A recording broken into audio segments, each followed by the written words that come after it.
Boa tarde a todas, boa tarde a todos, bem-vindos para mais uma bela tarde de encontro literário. Então, esta tarde temos o grande prazer de receber a Regina Ribeiro. Esta sessão será moderada pela Nazé Torquato Chutil. Antes de ceder a palavra, duas palavrinhas para apresentar a nossa convidada. A Regina é professora de filosofia no ensino secundário, certo? E atualmente está a preparar um curso para, deixa ver, para não dizer as neiras, para um ateliê de escrita, um curso de escrita criativa, exatamente, para depois proporcionar um workshop com os imigrantes. Certo? Exatamente. Muito bem. Então, talvez tenha a oportunidade depois de dizer um bocadinho mais sobre esse projeto. Quanto à nossa moderadora, eu agradeço especialmente a todos os encontros literários proporcionados pela Nazé, que é inútil de apresentar, mas mesmo assim, escritora, jornalista, pós-graduada da HESS, École des Hautes Études de Sciences Sociales em Paris. Recentemente publicou Nascentes Vivas para Povos Guarani, Kaiowá e Terena, e inúmeros livros que nós temos aqui na nossa biblioteca e convido a vir descobrir. Mais uma vez, obrigada pela vossa presença e a todos um belo encontro literário. Obrigada a vocês pela presença. Hoje a gente tem a Jaqueline, que esteve no meu primeiro encontro literário há quantos anos? 14 anos atrás. 40 anos atrás. Então, é um prazer tê-la aqui entre nós, né? Então, como a Isabel disse, eu vou reler aqui sobre a Regina Ribeiro, que tem um prêmio que deveria estar aqui. Ele disse, o Rômulo, estaria também escritor. Ele disse que estaria, mas não, como é formada em jornalismo no Brasil e filosofia na Universidade de Paris, Sorbonne, onde também teve seu mestrado em História da Filosofia, Fenomenologia, desculpa, e Metafísica. Publicou contos em diversas revistas literárias e foi colunista do Cópia Editorial, que você editou, e Nobel, seu primeiro livro, né? Seu primeiro romance. Ela já disse, você é professora de filosofia, mora na França desde 2013. Então, eu sempre gosto de perguntar aos autores por que você escreve, Regina? Por que escrever? Eu acho que, nossa, essa pergunta é muito difícil, apesar de a gente ter que responder sempre. Eu não sei, é uma coisa assim, uma força que me impele, porque várias vezes eu já pensei, não, vou parar, é muito difícil, mas eu não consigo, eu continuo escrevendo e é uma coisa, é algo que eu faço desde pequena. Eu acho que a escrita me ajuda a entender um pouco as coisas que se passam comigo e ao meu redor. Acho que é isso, mais um tipo de compreensão e de diálogo também, né? Porque eu sou muito tímida e... acho que essa minha vontade de conversar, de dialogar, que não é suprida, vamos dizer, acho que passa pela escrita também. Mas tem algo mais ali que a gente não sabe identificar, que é a parte estética, criativa, a gente não sabe bem. Eu tenho alguns escritores que moram aqui, brasileiros ou portugueses que moram por aqui na Europa, e que dizem, uma Fátima lá da Alemanha, que começou a escrever porque ela precisava de amigos. Né? E é uma forma de comunicar com os amigos, de criar amigos. Você quer ser um amigo, quer ser minha amiga, e passava por aí, né? E eu acho que... E é engraçado que antigamente a gente pensava na literatura como uma atividade muito solitária, né? Da pessoa que se fecha num quarto para escrever. E hoje em dia a literatura contemporânea tem muita troca, né? Muitos grupos, esse diálogo se faz, eu conheço muita gente. Por causa desse livro, porque eu comecei a escrever e publicar, muitas portas se abriram para mim, muitas amizades.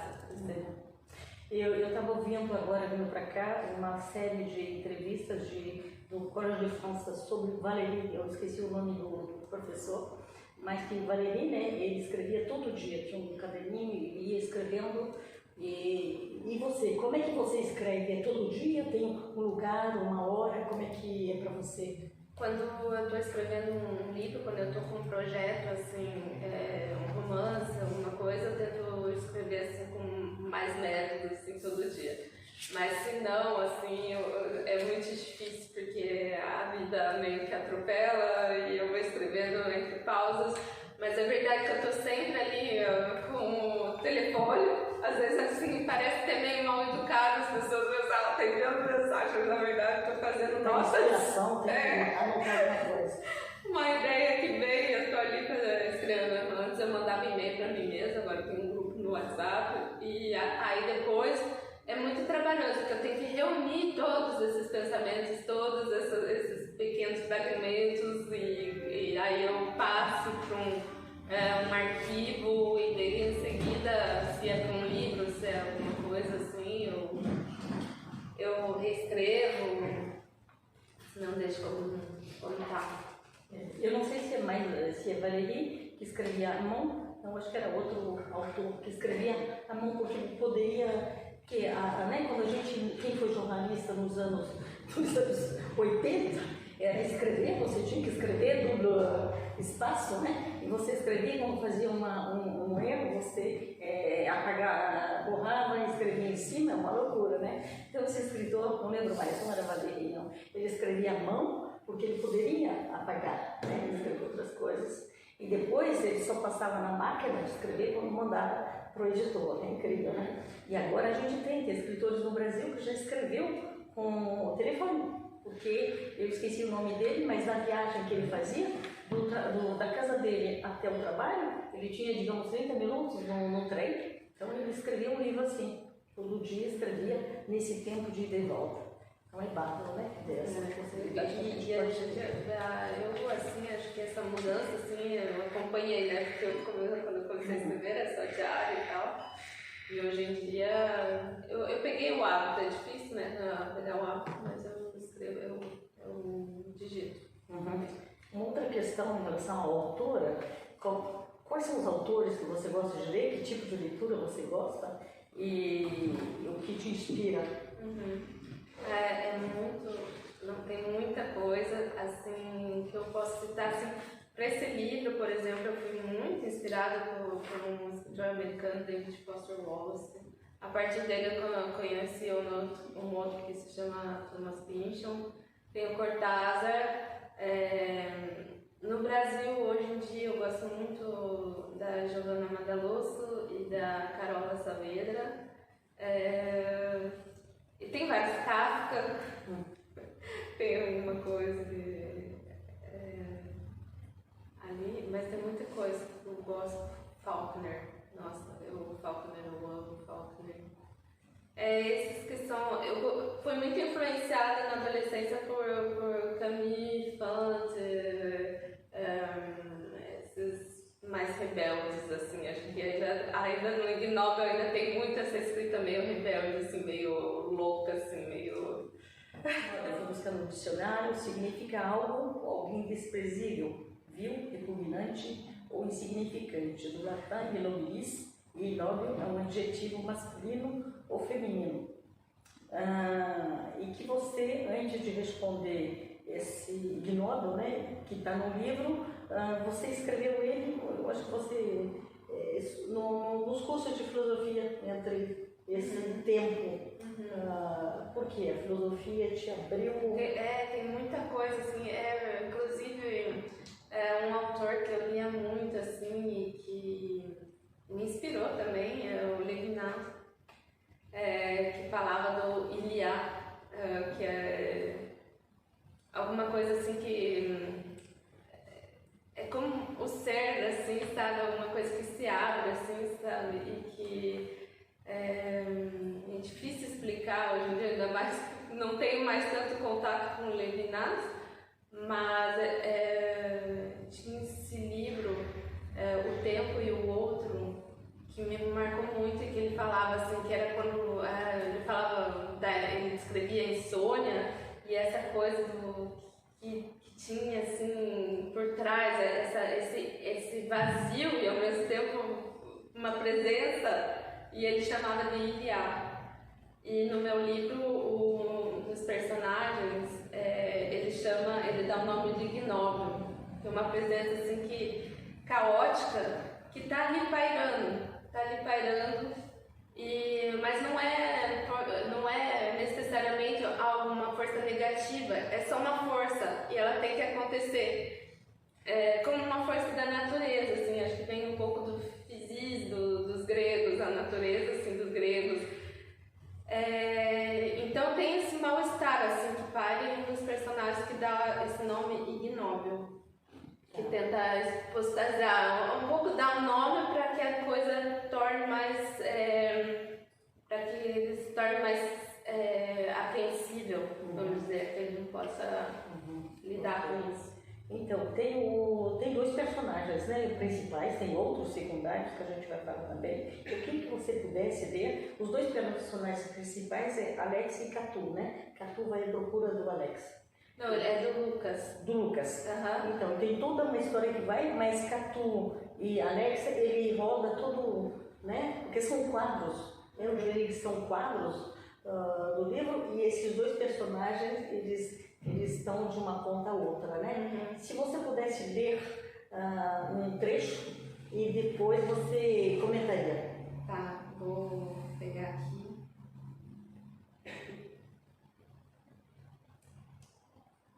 Algumas pessoas consideram viagens no tempo coisa de ficção científica. Eles não. Sabiam que bastava uma anomalia para que as barreiras temporais se diluíssem. No caso dela, o gatilho tinha sido aquele e-mail. Com ele, iniciou-se um processo de perdição na espiral do tempo. A cicatriz coçava, palavras ditas a atormentavam. Veio a insônia e com elas os fantasmas. Agora, entendia bem por que estava ali. Era para botar fim naquela aberração temporal que se tornara a sua vida. Sempre atrasado na compreensão daquilo que lhe acontecia, só foi entender esse propósito depois de já ter passado por todas aquelas ruas que lhe foram um dia tão familiares, subida no elevador os 8 andares, chegada ali, diante de uma tatu diferente, com os cabelos curtinhos feitos de um moleque que, junto com as unhas sujas de terra e o vestido cor de lavanda, lhe davam um ar feéreo.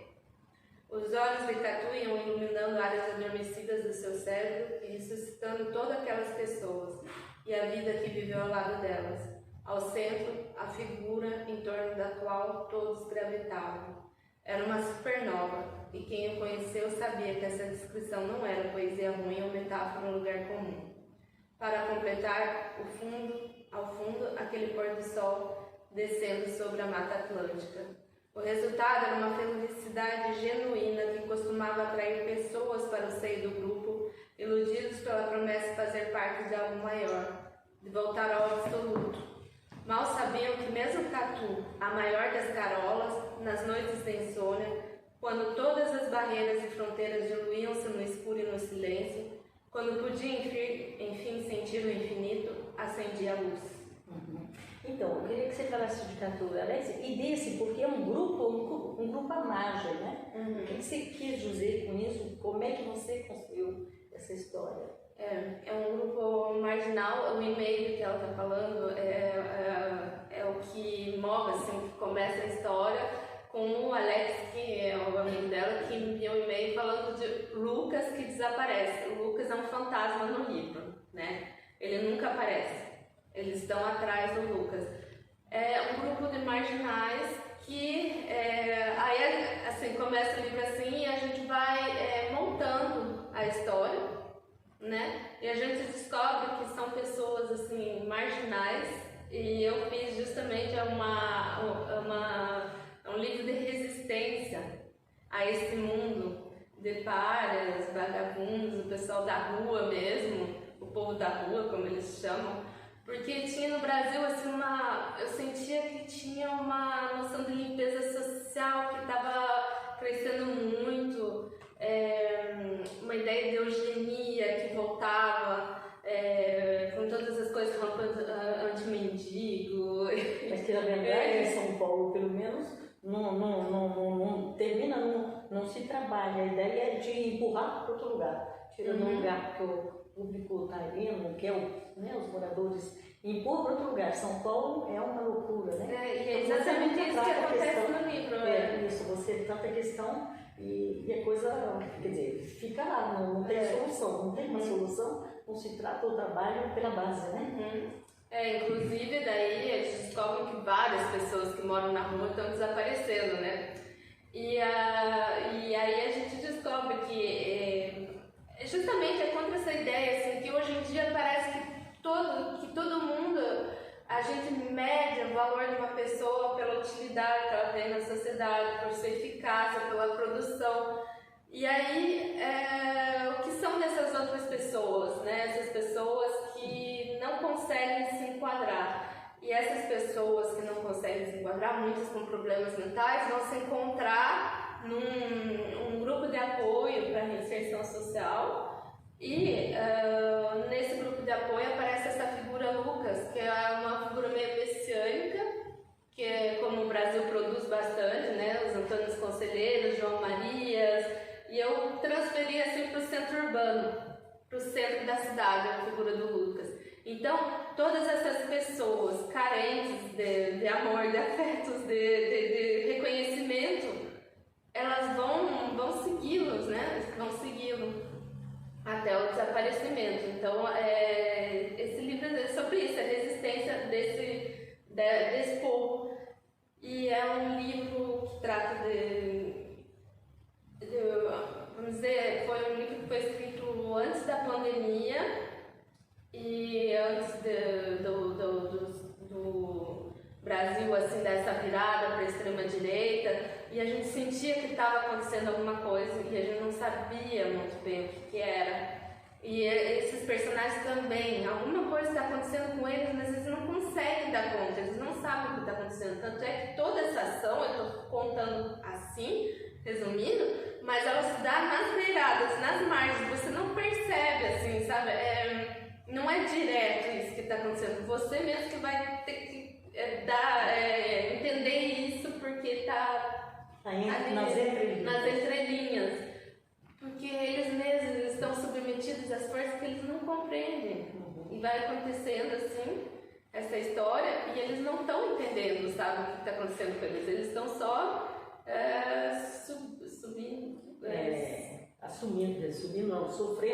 sofrendo essas consequências. E você acha que então eu imagino que você imagina Brasil nessa história, você localiza no Brasil, mesmo se você não disse que é no Brasil, como é que você vê? Porque na França a gente vê, Champs-Élysées tem, em todo lugar tem, a Cristina está chegando, bom dia Cristina, no Champs-Élysées tem, em todo lugar tem, aqui na França, num país dito de primeiro mundo, como é que você vê diferenças? Você vê que a situação é mais trabalhada aqui que no Brasil? Ou não? Como é que você vê? Isso também teve muita influência da França assim, no livro, porque eu achava assim, quando eu cheguei na França, eu via que tinha uma tolerância assim, muito grande assim, com o pessoal que está na rua bebendo, assim, eles deixam assim, né? Eles deixavam, né? Foi quando eu cheguei há 10 anos e as pessoas cumprimentam e passam, mas agora eu tô sentindo que até na França também está acontecendo, né?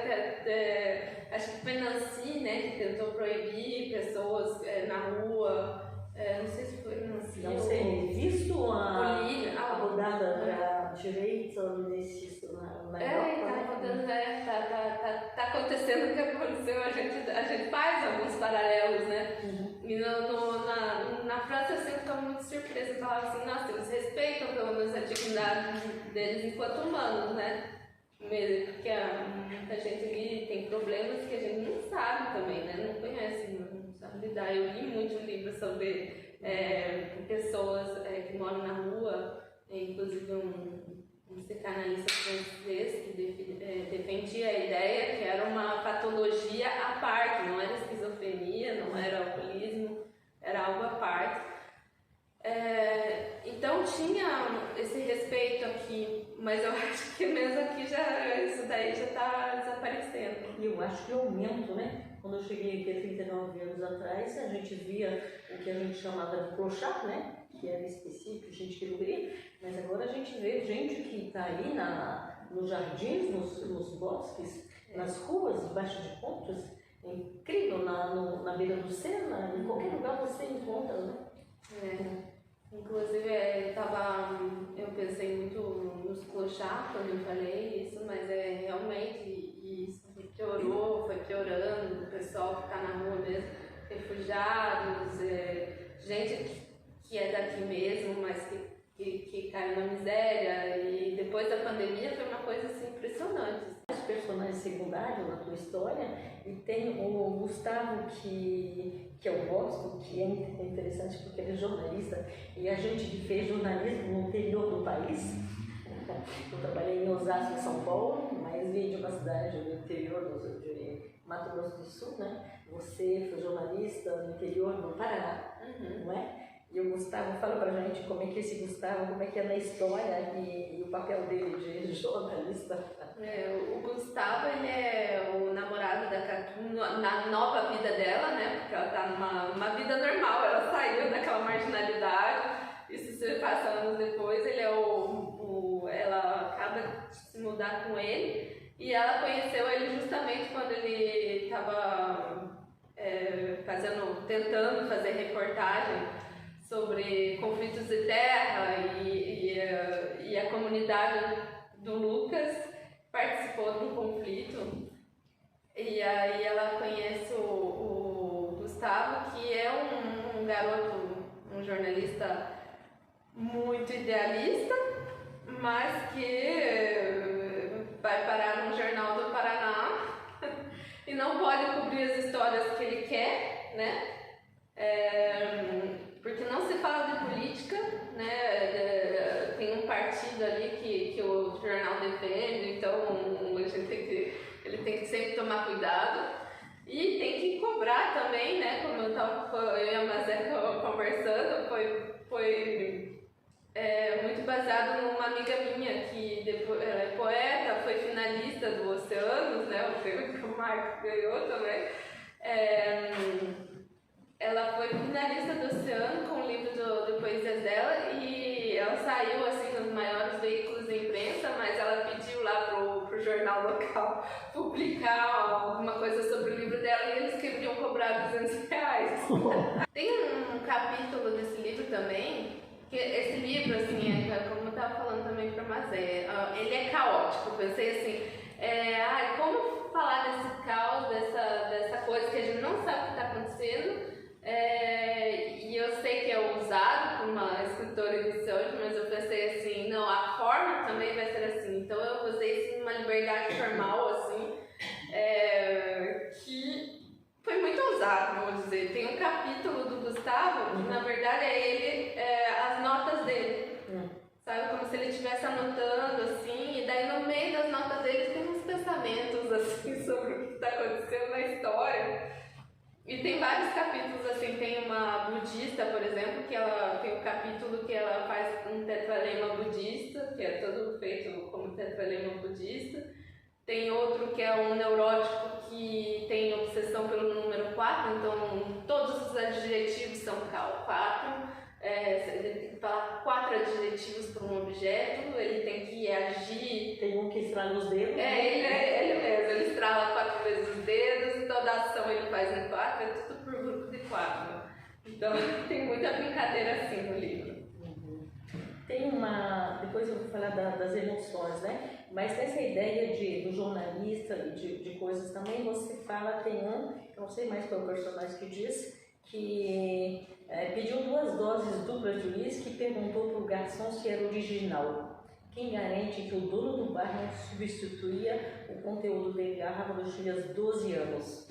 Sabe, tem essa coisa, né, não moral de muitos comerciantes, né? Que troca, né? Eu não sei no São Paulo como é que é, mas no interior das cidades do Brasil você vê isso, né? Essa ganância de trocar porque vai vender mais, de fazer dinheiro, assim, desse tipo. E também o esquema lá, eu estou no Mato Grosso do Sul, muito próximo do Paraguai, né? No Paraguai chega muita coisa, muitas mercadorias no Mato Grosso do Sul, é de lá. Então, é uma ideia que você quis dizer dessa imoralidade, entre aspas, do essa cena comerciantes. Não, na verdade, essa cena é o pai do Alex, tá todo mundo, chega uma hora que todo mundo tá procurando o Lucas, né, porque como ele é uma pessoa que encantava os outros e chamava os outros para segui-lo, uma hora que todo mundo tá procurando. E aí é o pai do Alex, um dos personagens, que é um advogado, que é completamente diferente, não tá nessa marginalidade, que tá com um dos meninos da seita, que sofre de alcoolismo. E ele é mais assim, sabe? Ele tá num bar também, fim de carreira, como a gente chama, né? E lá ele pergunta por que tem esse snobismo. Ah, mas quem diz que é isso mesmo? E o outro, né, o menino da seita, fala assim: ah, pra mim pouco importa se é X dos 12 anos ou é perfume. Ele bebe de qualquer jeito. Acho que foi mais isso que eu tava pensando, a diferença entre os dois, assim, do advogado e do menino da seita, assim. Então eu acho que tem pouca, quer dizer, você trabalha esse povo de rua e tem menos interação com o povo, quer dizer, do outro lado da rua. É isso? Tem esse, o advogado, né, o Dr. Matias, que é o pai do Alex, e tem o Dr. Junqueira, que era o médico que fez esse espaço onde eles se conheceram, que era para ajudar pessoas com problemas de inserção na sociedade. Né? E aí acho que fora esses dois não tem. Você foca no centro mesmo. Até a Catu, ela vive numa normalidade, mas assim, quando ela vai procurar o Lucas, é essa descida, né? Essa descida social, vamos dizer, né? Que o Lucas segue. Muito bem. Eu tenho um trabalho sobre cortar emoções, né? Trabalho de cortar emoções, que nos leva a não trabalhar com as emoções mais na juventude de hoje, ou a do passado, as ações de hoje. Essa emoção, o trabalho sobre... A gente não sei, o Marcos é professor de medicina, mas talvez um pouco de psicologia, né? A gente não trabalha muito as emoções no Brasil. Eu acho que aqui a gente tem uma relação com as emoções mais importante, não sei. Por exemplo, meus pais que têm 90 anos hoje, quando eu fiz, eu entrevistei para fazer lembranças não, minha aventura na colonização, foi muito difícil de tirar coisas deles, informação, mas emoções também. São pessoas que não sabem falar dessas emoções, que não estão sempre ligadas ao trabalho, que não tem essa preocupação de saber, né? Tinha que dar comida para as crianças, não sei das contas, e tá. Então, as emoções, eu tenho impressão que no teu livro você também fala de emoções, ou dessa falta de olhar para as emoções. Tem inclusive esse personagem do Alex que é isso, né? Ele decide um dia cortar todas as emoções para não sofrer mais. Fala assim: então agora eu vou me proteger, porque ele era sensível demais. Para se proteger, ele tem esse trabalho de cortar emoções. E eu acho que a maior parte desse pessoal ali, eles sofrem demais, eles amam demais, eles querem tudo viver demais. E acho essa é uma parte do problema, assim, do porquê eles não conseguem se enquadrar numa sociedade. Porque eles são jovens, porque os adultos se veem da mesma forma. Essa é uma juventude que você retrata. Eles estão nessa limiar, né, entre a juventude e a vida adulta, né, quando acontece tudo isso. Eu acho que eles têm essa dificuldade, assim, de viver o lado prático da vida mesmo. Eles estão ali naquele grupo, vivendo as emoções deles e fazendo trocas, mas é a parte são nas margens que se passa. E eu tinha uma outra questão hoje em relação também um escritor que falava o Bandeiro que escreve infanto-juvenil, mais juvenil do que infanto, o Antônio Bandeiras. Ele disse da responsabilidade da família. Eu acho que a família no Brasil está um pouco assim, sem saber para onde, o que fazer, porque mudou muito, né? Da minha geração de 60, meus pais 90, uma geração hoje, eu acho que tem muito homens, mulheres, eu acho que tem uma certa dificuldade, né?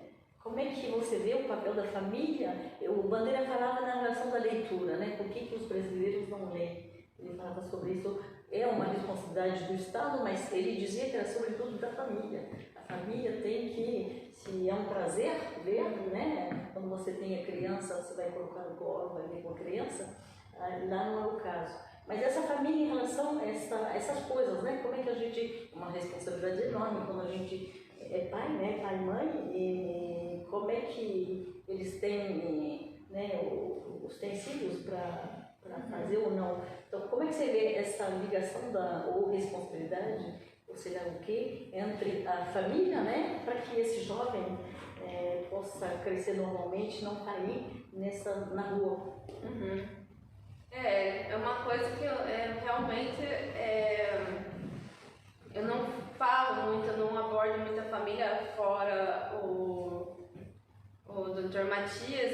Tem uma hora que a Catu vai, quando ela vai fazer toda essa busca, que ela vai atrás da família do Lucas e tal, mas justamente eu acho que eles estão nessa idade em que eles justamente eles têm que deixar a família. Então eu acho que eu não abordei muito essa questão da família, mas dá pra ver assim que a maior parte dos personagens vem de famílias desestruturadas, né? Nesse livro. Eu queria só falar antes de terminar, eu queria falar que queria só fazer uma minha homenagem, porque esse livro ele não teria sido publicado se não fosse pela escritora Márcia Denner, que escreveu Orelha, e ela faleceu ontem, então... Que estupidez, você viu? Conta. Não, mas não é a do cachorro, não.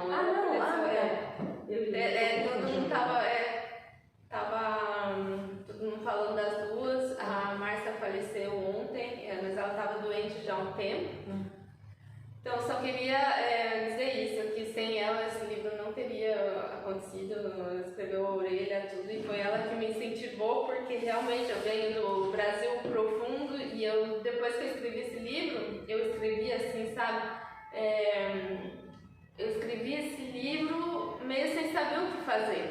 Eu não tinha ideia de como a gente fazia para publicar um livro. E aí essa minha amiga que eu falei do Oceanos, que foi uma amiga da faculdade, ela me indicou a Márcia, e eu fiz um curso com ela tal, e ela que me dizia, não, mas você tem que enviar teus textos para as revistas. Ela me dizia qual revista literária, e eu enviava e eles publicaram. Ela foi assim, sabe, uma pessoa que me incentivou muito. E ela que apresentou esse livro para a editora. Então, só queria... Uma editora que é uma das raras editoras, a gente vê, porque o mundo da edição no Brasil, para quem não conhece, é Rio-São Paulo, né? O eixo Rio-São Paulo. Eu acho que é 60% do mundo da edição. E essa editora é do Paraná. Também... Minas também participa um pouco. Como? Minas Gerais participa. Minas participa, mas 60% é muito importante em relação aos outros lugares, né? Então a gente tem...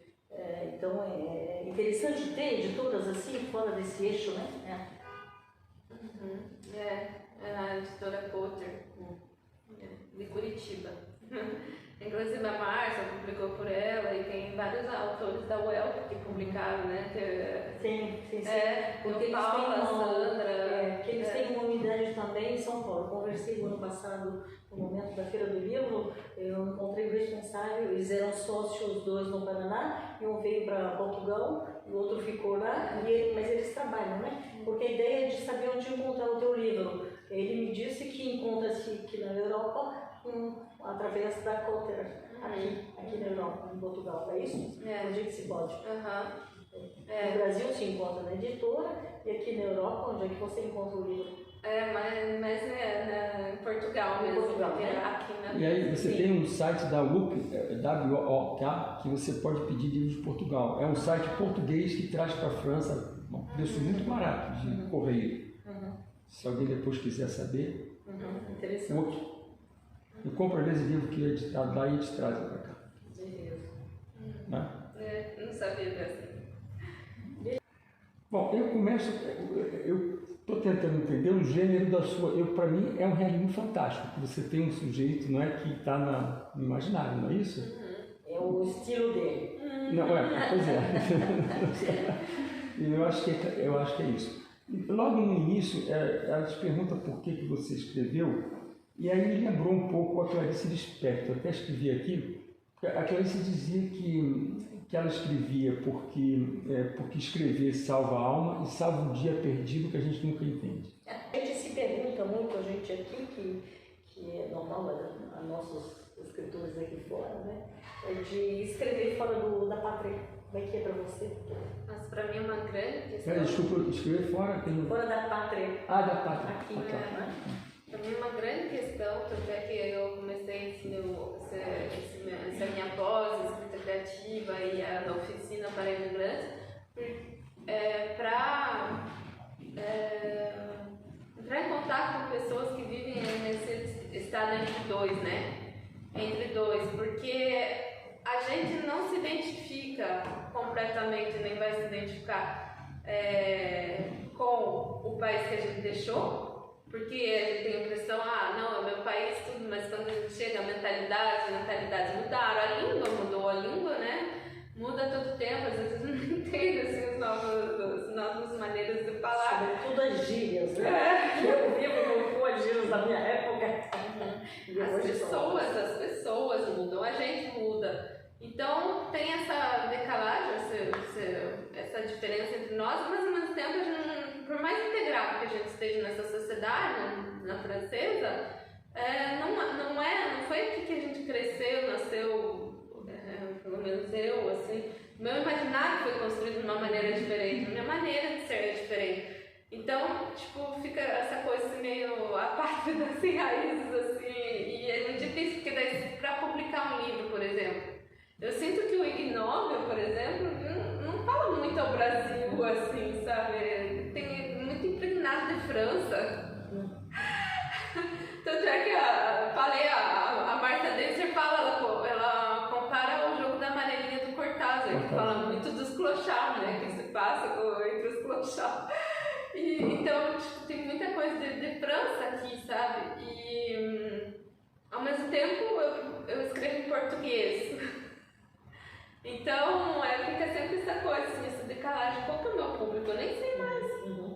E é isso. Mas a Ana Arendt dizia que o imigrante, quando chega, ele tem que se autorizar a pessoa que ele não quer ser, que ele não deseja ser. Você tem que entrar dentro da cultura, não é? E eu acho que isso... E aí, há quem diga que, normalmente, o imigrante que tem um nível cultural, ele é um escritor, é um poeta, ele vai para essa coisa, para compensar essa história de ter que se autorizar aquele que ele não quer ser, não é? Para poder se integrar à cultura.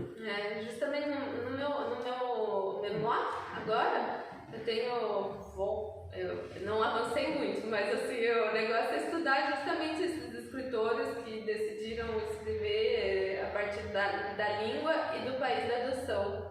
É uma coisa assim também que é incrível, né? E é muito... E escritores que escreveram em francês, né? É. A gente tem escritores estrangeiros que escreveram em francês. Eu acho isso incrível, porque... Beleza, então se não tiver outras perguntas, eu peço para você ler mais um trecho. Tá bom. Eu sinto sempre que eu não sei explicar direito esse livro, né? Porque eles falam... Depois, é um livro que eu escrevi sozinha.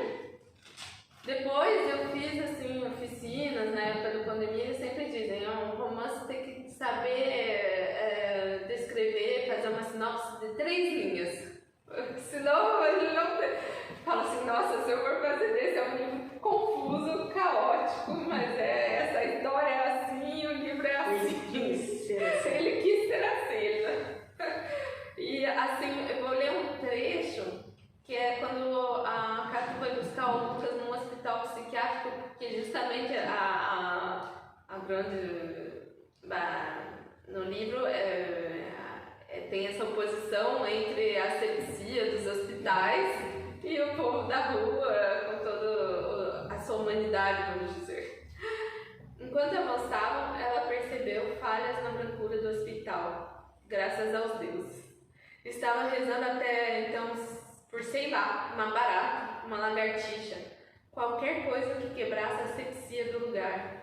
E ali estavam rachaduras, reboques, teias de aranha, marcas de sapatos nas paredes, trazendo algum consolo àquele mundo infecundo. Em algum momento, outras figuras começaram a se suceder ao longo do labirinto pouco iluminado. Crepitavam diante delas corpos desconexos, como se corpo e mente fossem heterogêneos e mesmo repelentes. Corpos e, sobretudo, rostos que pareciam incongruentes com o conteúdo que encerravam dentro deles, seja pensamento, seja alma humana, dependendo da crença. Foi passando pelos corredores que davam volta sobre si. Foi passando por entre os mitomanos, os cristos, os homens de vidro, os homens de papel, os que esqueceram o próprio nome, os que sentem falta da mãe, do pai, do avô, do gato cuja vida tinha salvado em uma noite de chuva como uma dessas que acabaram de escorrer. Muito obrigada, Regina. Muito obrigada.